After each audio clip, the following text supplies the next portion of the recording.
Welcome to McPlum, simple solutions served daily. In this video, I will explain how to activate Excel.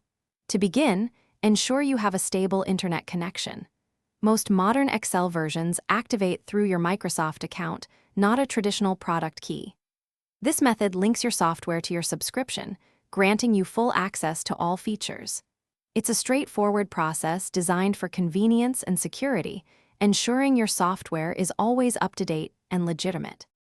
Activating with your Microsoft account is simple. Open Excel and look for the sign-in option, usually in the top right corner or under the File menu. Enter your Microsoft account credentials.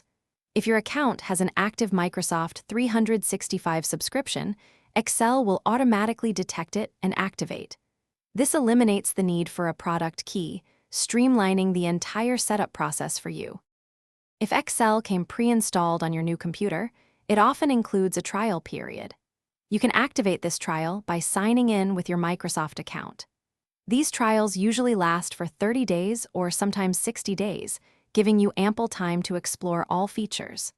Once the trial concludes, you'll need to purchase a Microsoft 365 subscription to continue using Excel without interruption. Encountering activation problems can be frustrating, but there are solutions. First, double-check your internet connection. A stable connection is crucial.